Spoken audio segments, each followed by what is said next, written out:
Orang lahir di Malaysia. Iya. Oh, jadi tidak pernah balik Indonesia? Belum? Mau balik kah? Ya balik sekarang.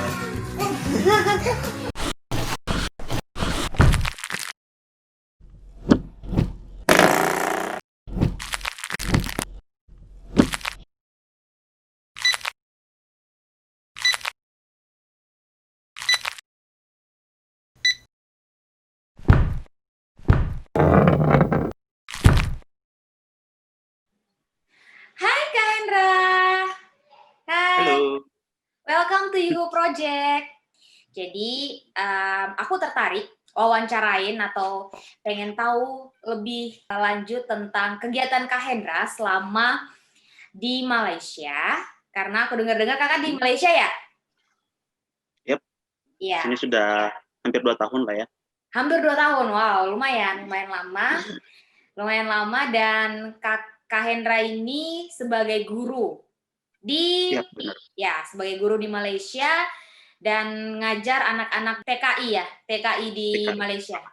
Nah, iya. Yap, benar. Nah, ini sebabnya kenapa aku tertarik wawancarain Kak Hendra, pengen tahu lebih lanjut tentang kegiatan Kak Hendra karena menurut aku ini menjadi sebuah hal yang menarik buat orang-orang tahu apa yang kakak kerjakan selama di Malaysia dan bagaimana kakak mengajar anak-anak buruh di Malaysia ya. Oke. Oke. Nah, pertanyaan awalnya sih paling penting kakak dari tahun kapan di Malaysia dan program apa sih yang kakak jalanin sekarang? Kok tiba-tiba jadi guru gitu di Malaysia? Oke, langsung saya jawab ya. Oke. Baik, jadi saya berangkat ke sini itu sekitar tahun berapa ya? 2018. 2018 Oktober, akhir Oktober lah ya. Itu ikut program pendidik untuk anak-anak Indonesia di Malaysia. Nah, kalau kami disebutnya guru CLC, Community Learning Center. Itu sebutan untuk sekolah untuk anak-anak Indonesia yang ada di Malaysia ini. Saya ikut program dari GTK, Kemendikbud. Kemudian setelah seleksi, alhamdulillah lolos dan berangkatlah ke sini. Begitu. Itu dari tahun 2018. 2018. Dan program dari Kemendikbud ini dari tahun berapa, Kak? Kayaknya sudah lama berjalan ya, karena saya sudah tahap 10. Oh, udah tahap 10. Pengirimannya tahap 10 dan hampir tiap tahun kan berarti 10 tahun ke belakang sudah ada mungkin ya. Begitu mungkin kira-kira ya. Oke. Kalau pastinya saya kurang tahu juga kapan pengirimannya. Tapi tiap tahun ada. Tiap tahun ada. Tahun Dan tiap tahun 2019 itu gitu. Hmm. Dan tiap tahun itu ada berapa orang yang terpilih, Kak? Kalau seangkatan saya ada 100 orang dari hasil seleksi di seluruh Indonesia ya. Ada 100 orang, kemudian setelah angkatan saya ada masuk angkatan 11 tahun lalu, 2019 tuh, mungkin sekitar 100 orang juga. Tahun ini sebenarnya ada tahap 11, cuman karena pandemi, ya mungkin ya ditunda dulu lah, begitu. Oh gitu. Tiap Terus, tahun ikut mengirim guru ke anak-anak Indonesia yang ada di sini. pertanyaan yang paling mendasar sih Kak, kakak kenapa tertarik untuk ikut? Ini kan maksudnya kakak otomatis harus LDR dong sama keluarga kan, jadi ya kenapa tertarik buat ikut Kak? Pertama basic saya guru ya. Saya alumni pendidikan guru sekolah dasar. Kemudian di tahun 2015 tuh saya ikut program SM3T dari Kemendikbud. Sarjana mendidik di daerah terdepan, terluar, dan tertinggal. Itu saya ditempatkan di pedalaman Kalimantan tuh. Mahakam Ulu nama kabupatennya. Oh gitu. Itu berapa lama waktu itu? Waktu itu cuma setahun sih. Setahun. Iya. Setahun saja. Kakak ngajar juga di situ? Ngajar anak-anak sana? Ya, ngajar juga di sana. Kemudian ya tertarik ikut ke sini karena sepertinya mirip-mirip ininya. karena di Mahakam juga saya tinggal di tengah kampung yang dikelilingi sama sawit gitu Pak. Nah, di sini juga kan kita mengajarnya anak-anak dari tenaga kerja Indonesia yang bekerja di ladang-ladang sawit juga. Jadi mirip-mirip lah mungkin keadaannya. Gitu. Oh, jadi kakak juga tertarik buat ya udah ambil Lanjutkan kesempatan saja. ini. Oke. Keadaan di Malaysia, bukan di Malaysia, yang kemarin itu di Kalimantan itu mirip-mirip juga keadaannya sama yang di Malaysia. Kalau di Kalimantan kan budayanya satu saja ya, satu suku di dalam yang mayoritas kan, gitu. Kalau di Mahakam dulu saya tinggal di tengah-tengah masyarakat Dayak. Nah, kemudian pekerja yang datang itu tidak seberapa banyak yang sekolah di kampung saya mengajar itu. Makanya yang dari macam Bugis, Timor itu cuma 1-2 orang saja. Nah, di sini 80% sampai 90% mungkin Bugis ya. Oh, di Malaysia. Anak-anak pekerja di sini kebanyakan dari Bugis dan kemudian sisanya itu dari Timur gitu. Nah, ini bicara soal bahasa ya, Kak. Kita kan emang bahasanya hampir mirip, tapi juga beda-beda juga gitu. Mau dibilang mirip juga beda gitu kan. Dan dialek kakak sekarang juga udah kayak macem-macem orang Malaysia sana lah gitu ya. Itu gimana Kak ngajarin anak-anaknya? Kalau logat sini kayaknya hampir mirip lah dengan punya kita di Sulawesi ya. Karena mungkin mayoritas di sini juga Sulawesi. Oh gitu. Dari Bugis Makassar kan. Kemudian dari logat sini beda sama Semenanjung. Semenanjung di Kuala Lumpur kan. Nah, itu berbeda. Oh beda lagi logatnya. Kalau di sini tetap di sana saya kan. Oh gitu. Oh jadi emang di sana, tapi di sana emang di tempat kakak sekarang emang mayoritasnya Bugis gitu? Iya, yang saya ajar mayoritas Bugis. Gitu. Oh berarti ya mirip keluarga lah ya Kak? Maksudnya enggak? Cuman saya kan tidak tahu bahasa Bugis. Oh gitu? Sama dong. Saya kan kasar. Yul nih yang harusnya bisa bahasa Bugis. Iya. Makanya pengennya sebenarnya kita ngebahas ini kayak ngobrol sehari-hari gitu, kayak kangen sama temen yang kalau di sini kan aku harus yang kayak sekarang nih logat gitu, padahal masih ada dialek-dialek orang Bugisnya sebenarnya. Tapi kakak juga nggak tahu bahasa Bugis, jadinya susah. Ya udah sama-sama bodoh lah kita. beberapa kosakata sih ini apa ya kurang saya tangkap dengan baik kan, karena awal kesini ya kita tidak tahu apa-apa gitu kan macam sorry nggak apa-apa Kak. Kayak colokan itu kan di sini soket kan, terkenalnya soket sejak semuanya. Kemudian kaos kaki, saya cari kaos kaki tidak ada yang tahu kaos kaki apa. Kemudian ternyata stocking. Oh stocking di sana. Jadi ada campuran Inggrisnya lah ya. Mungkin pramuka di sini pengakap namanya. Pengakap. Kalau di kita kan pramuka gitu ya. Oh iya. Nah gitu. Jadi ya harus belajar banyak lah. Iya kan banyak ada beberapa istilah yang kita kayak beda gitu loh artiannya. Banyak kali. Banyak ya. Iya banyak. Iya kesalnya aku sempat yang kakak kirim link itu loh, link video anak kecil yang kakak lagi ngobrol sama dia. Itu kan kayak dia lucu banget gitu loh. Bahasanya. Iya. Dia kan asli Bugis ya. Tapi anak-anak sini aku tidak tahu lagi bahasa Bugis kan. Gitu. Emang mereka mungkin orang tuanya juga. Orang tuanya juga mungkin lahir di sini dan belum pernah injak kaki di Indonesia. banyak. Gitu. Pernah nggak kan nanya mereka mau kayak pengen ke Indo gitu, mau coba-coba lihat Indonesia kayak gimana? Hampir semuanya sih pengen ya. Hampir semuanya pengen, yang anak kecil-kecil itu ya. Orang lahir di Malaysia. Oh, jadi tidak pernah balik Indonesia? Belum? Mau balik kah? Ya balik sekarang.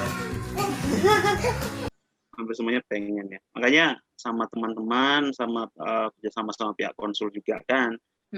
Dan yang lain KBRI itu kita ada program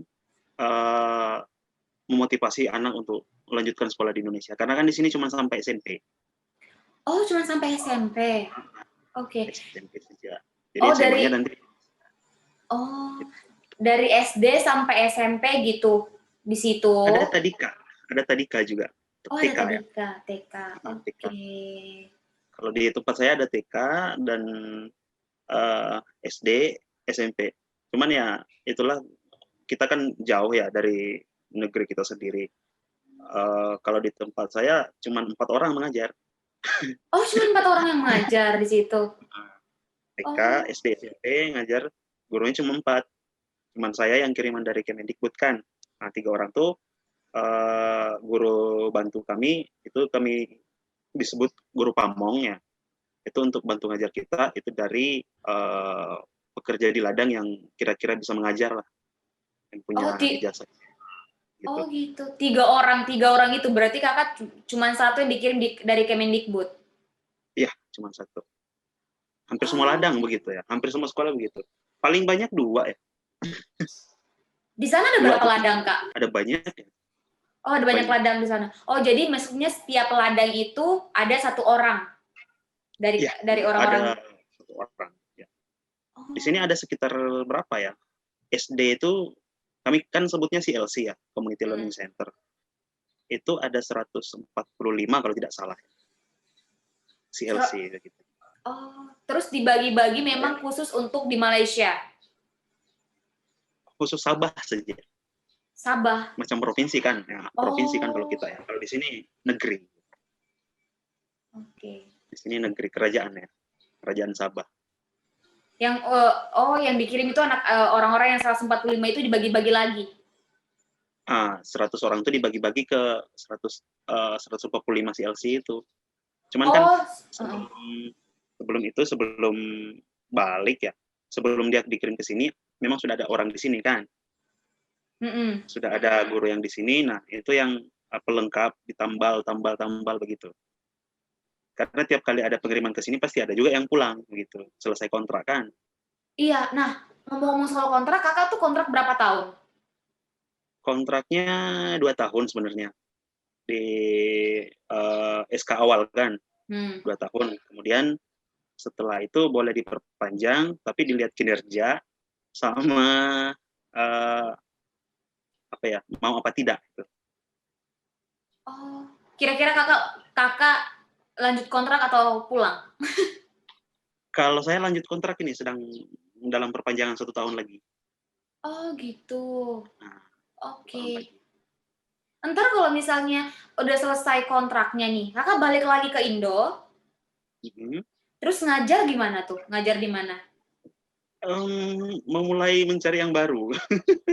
Jadi gitu. Tidak ada jaminan CPNS, PNS atau apa ya, ASN nggak ada. Oh, aku pikir tuh misal kayak kakak kesana itu karena memang ketika pulang dari sana udah ada jaminan kalau udah jadi PNS gitu. Enggak ternyata. Enggak ada. Oh, jadi itu sudah ada perjanjiannya sebelumnya. Jadi ada perjanjian, tanda tangan di materai 6.000, tidak menuntut untuk jadi ASN gitu. Oh. Makanya nih, iya. Oke, makanya aku tertarik banget buat nanya-nanya ke kakak karena maksudnya untuk ngajar ke tempat yang jauh, apalagi kakak pernah juga ngajar di Kalimantan kan, dan maksudnya sekolahnya bukan sekolah yang dalam tanda kutip layak gitu, yang punya banyak guru yang ngajar dan lain-lain, dan itu yang kayak aku kayak tertarik banget pengen ngobrol-ngobrol sama Kak Hendra gitu. Gimana pengalamannya, karena pengalaman yang kayak gitu tuh butuh banget buat jadi ini juga, jadi inspirasi gitu loh buat yang lain. Kak, aku mau nanya soal biasanya kalau kakak ngajar itu di sana ada ini nggak sih kakak pernah ada kedatangan orang nggak sih kayak komunitas yang ngajakin kolaborasi gitu? Komunitas dari Malaysia atau komunitas Indonesia yang ngajakin kolaborasi buat ngajar, misal layaknya 1.000 guru misalkan, komunitas 1.000 guru datang ke sana buat ngajar atau gimana gitu.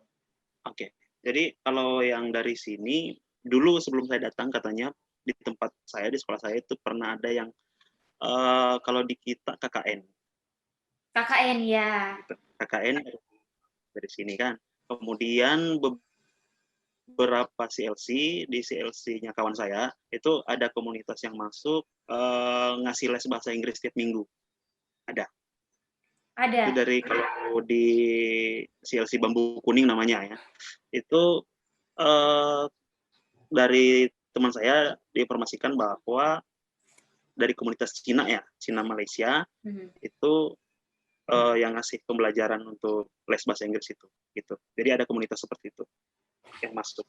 Oh, itu biasanya Kalau dari mereka Indonesia, ya, kalau Kak, dari kenapa? Indonesia pernah juga ada yang KKN ke sini dari Indonesia. Itu biasanya berapa lama, Kak? Apanya tuh? Mereka ngajarnya. KKN tuh cuman sebulan ya itu hari ya, sebulanan. Kalau tidak salah sebulan sih. Oh, oke. Dan Sebulan itu, ke 2 bulan ya, lupa ya. oh tapi itu memang maksudnya nggak sering gitu datangnya. Selama di sini, selama 2 tahun ini ada 2 kali masuk, ada dua ini yang masuk sini. Di tempat saya 1 kali, Universitas Muhammadiyah Yogyakarta, sama satunya, tapi bukan di tempat saya, ada dari UPI, UPI. Universitas Pendidikan Indonesia. Oh. Ya. Jadi KKN-nya jauh ke sini dia. Oh gitu. Terus kalau kurikulumnya gimana, Kak, dia di sana? Sesuai sama kurikulum Indonesia kah? Atau kayak misal kebutuhan paket A, B, C seperti PKBM gitu? Atau lebih ke kebutuhan di wilayah tersebut aja gitu? Untuk kami kan CLC ya, CLC itu setara dengan, kalau misalkan CLC SD setara dengan SD juga di Indonesia. CLC SMP setara juga dengan SMP di Indonesia, sama gitu. Ada juga program paket A, paket B, yang PKBM tadi kan, ada juga. Jadi kami menerima semuanya itu. Gitu. Jadi kalau dari kurikulum, ikut kurikulum yang nasional punya. Kurikulum K13 kan sekarang ya, kurikulum 2013. Gitu. Jadi tetap pakai kurikulumnya Indonesia? Tetap pakai kurikulum Indonesia, dan buku-bukunya kan kita punya ini kan, ada juga dana bosnya. Nah, ada dana bos juga. Dari dana bos itu kita belikan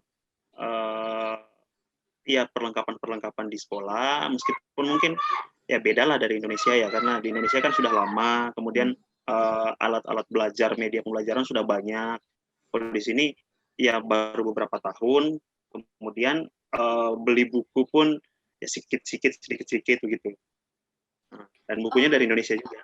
Oh, bukunya dari Indonesia juga. Indonesia. Tapi kan jadi kalau pelajarannya sama. Oh, berarti di sana nggak ada. Kenapa, Kak? Cuman mungkin ya dari sisi pembelajarannya itu yang berbeda, Ilni. Karena seperti yang saya kasih tahu tadi kan, kami cuma berempat.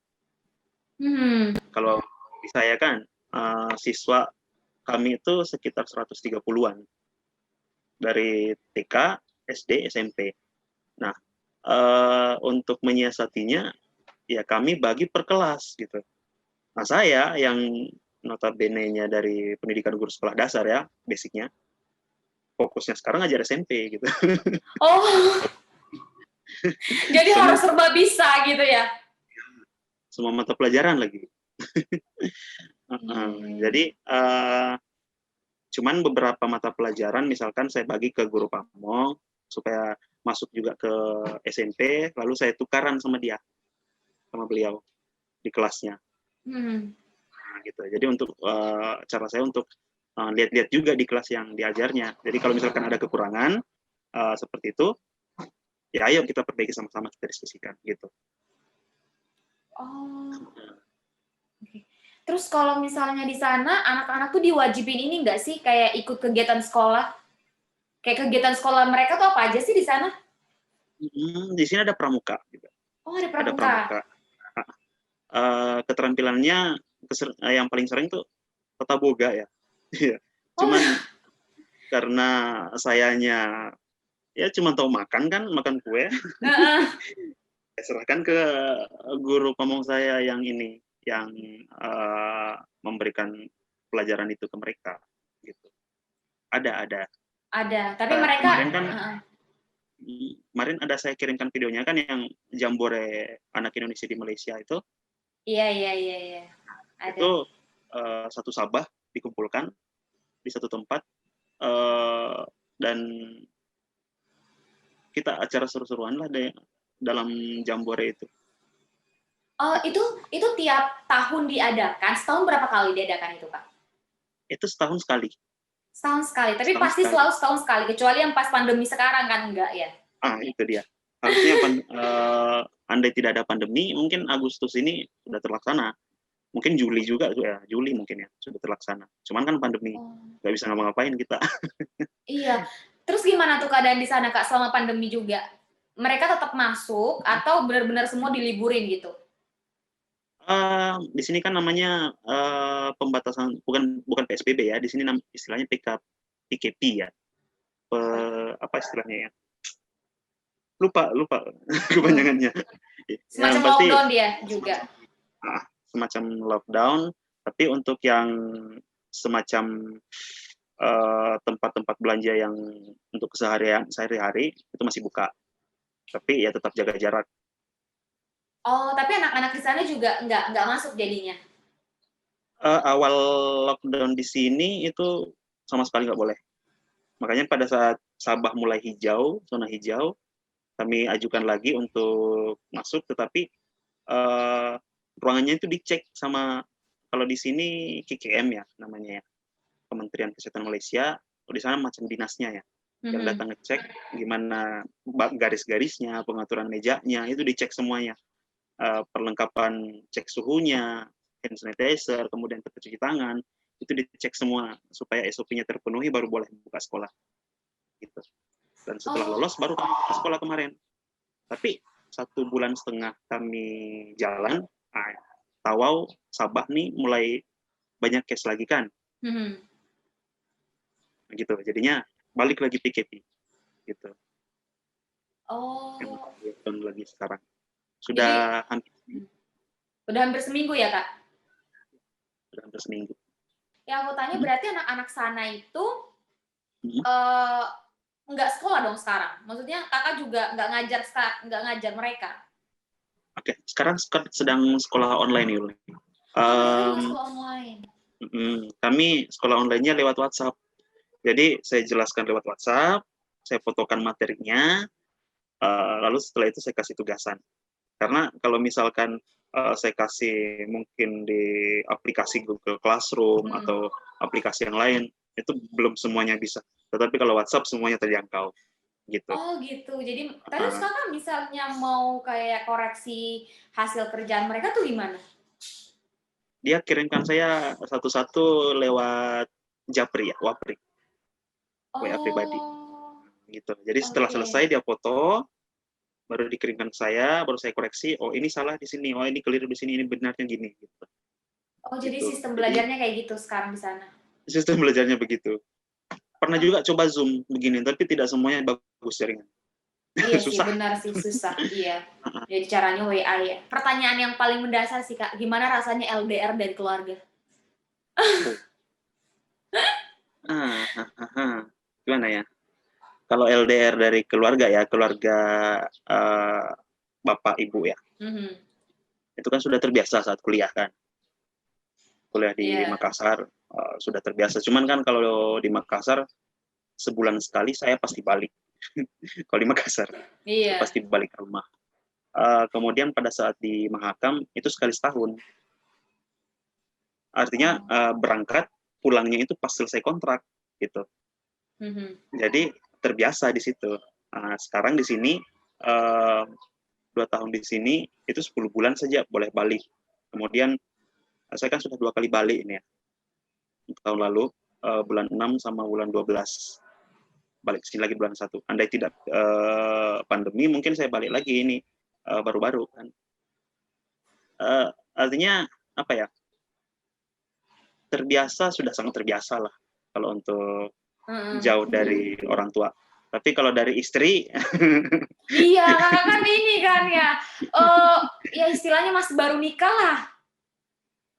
Nikah bulan 1 kemarin ya, tapi alhamdulillah sudah dikaruniai, diberi rezeki dapat dikasih anak sudah, lahir minggu lalu ya. Oh 2 minggu lalu. iya, 2 minggu lalu. 2 minggu yang lalu. Ya, terus itu Jadi gimana? itu bertambah berat sebenarnya. Bertambah Karena berat ya? ya pertama kan istri, baru nih ya, baru Hmm. loh. Hmm. Saya cuma sebulan sama istri saya. Kemudian selepas itu bulan 1 kan saya bawa ke sini. Hmm. Cuman 1 bulan di sini, kemudian dia balik untuk ASN-nya itu. Lalu pada saat saya mau balik juga menyusul dia pada saat bulan puasa tuh ada libur kan, Hmm. sudah lockdown, tak boleh. No, Sekarang boleh. lahiran pun tak boleh balik, saya lockdown kan. Oh iya. Akikatnya pun syukuran lagi nggak bisa lagi. Jadi Iya. begitu. Nah, Ya, kalau itu saya balik, tidak boleh balik sini lagi. Tapi Boleh itu suka keluar dukanya tapi sih ya. susah masuk. Ya. Susah masuk Itu ya. sih apanya ya. Itu termasuk dukanya sih ya kalau jadi kayak gini. Resikonya ya. Resikonya. Iya. Terus kalau balik ke kakak ngajar ya, itu selain anak buruh sawit yang kakak ajar di sana, ada gimana tuh sama anak buruh TKI lain gitu loh? Oke, jadi tantangannya kita di sini sebenarnya apa ya? Mungkin sekarang agak mulai mendingan ya. Mungkin sebelum-sebelumnya jauh lebih parah sebelum saya datang ke sini. Motivasinya orang tua untuk sekolahkan anak. Jadi gitu. Anak-anak yang sudah kelas 3 SMP, apalagi laki-laki, itu badannya sudah kuat kan, sudah bisa kerja. Jadi pilihannya adalah lanjut sekolah atau kerja sawit gitu. Pilihannya begitu. Jadi ya kita masuk ke sini untuk memotivasi mereka lebih untuk Lanjut sekolah ya? lanjut sekolah lagi gitu. Ada banyak nih di sini yang seperti itu.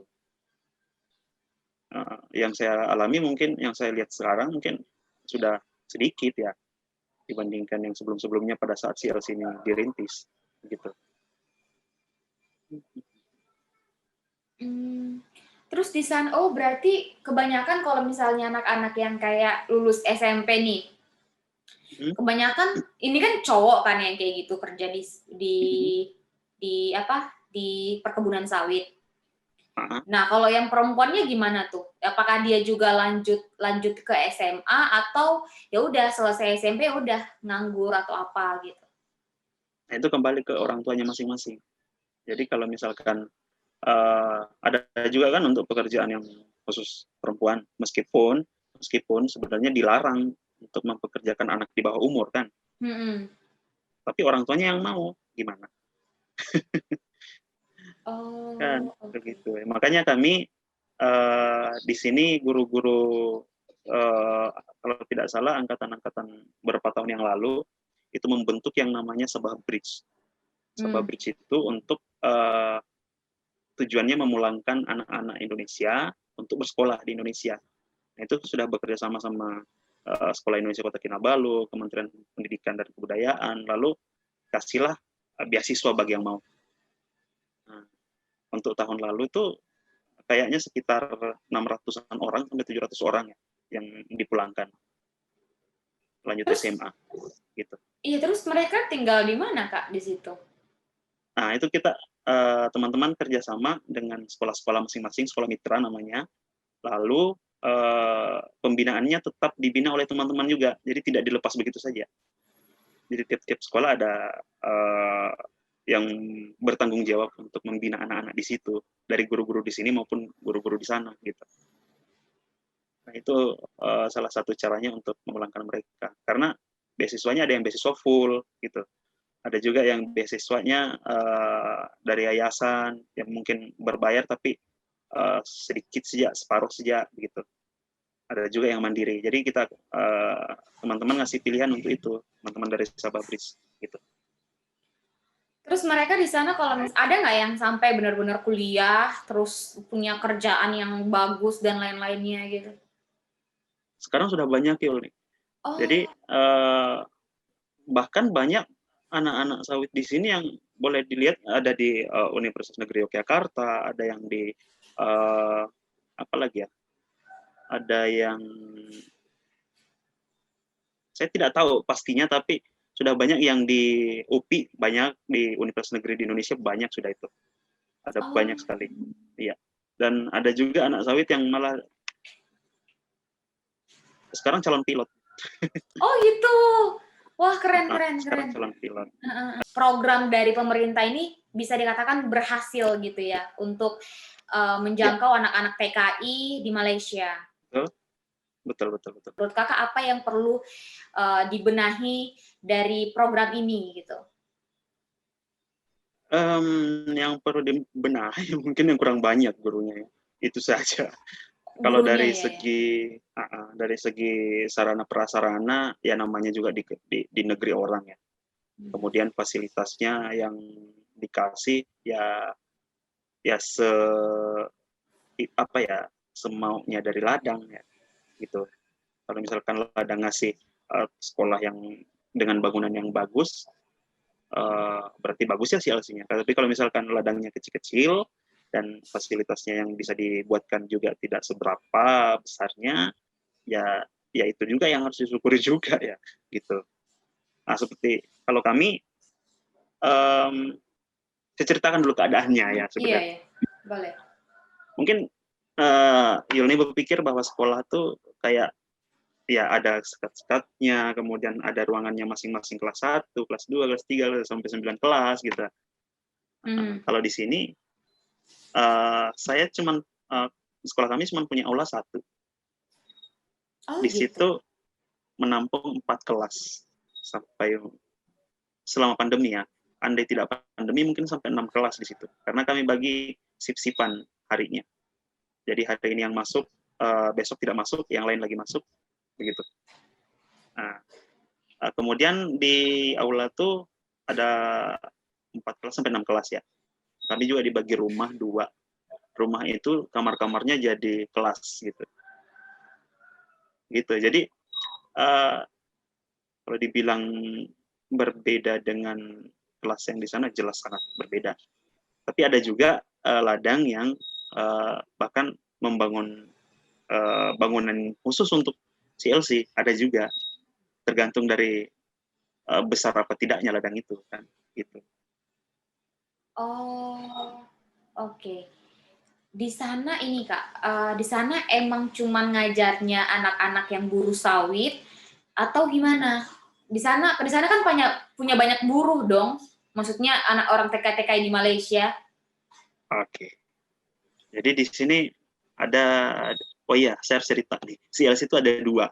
Ada CLC ladang yang dinaungi sama ladang, ya perusahaan. Kemudian ada juga yang non ladang. Non ladang ini dibuat atau didirikan oleh orang-orang Indonesia ataupun ada juga kayak yang dari Malaysia ya. Kayaknya dari Indonesia, kemudian itu tidak dinaungi sama ladang. Nah ini yang menyewa gedung sendiri, kemudian bikin bangunan seadanya, gitu. Dan jadilah itu disebut sekolah, gitu. Ada juga yang seperti itu. Oh, Jadinya kalau dari siswanya, kan macam-macam ya pekerjaannya seperti yang Yulni bilang tadi. Di sini itu ada yang bekerja di ladang sawit, ada yang jualan, ada, ya. Ada yang bekerja di kebun-kebun yang bukan sawit, ada juga yang seperti itu. Nah, mereka tetap kita tampung. Kebetulan manajer yang di ladang saya mengizinkan untuk anak-anak dari luar ladang untuk masuk sekolah. Yang saya pegang dari kata-katanya dan saya salut sekali itu, dia bilang gini, kalau bisa bermanfaat untuk orang banyak, CLC itu kenapa harus ambil yang sedikit gitu. Itu saja boleh. Iya, iya, iya. Jadi anak yang di luar ladang pun juga boleh masuk gitu buat belajar. Boleh sekali. Tapi memang ada gitu. Maksudnya rata-rata mereka excited nggak juga buat ikut belajar? Ya, apa ya, antusiasmenya luar biasa saya kira sekarang ya. Dari itu kan kelihatan ya, dari ngantarin anak sekolah, jemput anak sekolah gitu, pulang sekolahnya dijemput, itu luar biasa menurut saya ya, gitu. Tapi ada juga yang sewa bus untuk anaknya, bus di sana ya. Berarti sekolah di sana tuh cuman sekolah yang dari CLC itu dong, Kak? Maksudnya gimana? Ada nggak sekolah lain dari orang-orang di sana gitu? Maksudnya ada nggak SD diciptakan dari orang Malaysia sendiri gitu? Oh iya, kalau itu ada juga, tapi lebih kepada sekolah agama gitu. Oh, Sekolah agama. Nah, karena kalau misalkan ini kabarnya ya SK, kenapa CLC didirikan? Karena di SK di sini SD ya di sana. SK dari Malaysia itu tidak semuanya bisa menerima pendaftaran dari orang-orang Indonesia gitu. Kayaknya CLC didirikan. Itu pun SK kan juga tidak terlalu banyak. Jadi jauh dari ladangnya gitu. Kalau misalkan jauh, iya susah juga ya mereka ya. Susah juga kan gitu. Kayaknya CLC diperadakan dan akhirnya mereka bisa terjangkau semuanya. Tapi kalau data yang terakhir tuh belum separohnya katanya. Belum separohnya apa, Kak? Belum separohnya terlayani pendidikan anak-anak Indonesia di sini. Oh. Berarti masih banyak lagi yang belum kan? Iya. Gitu.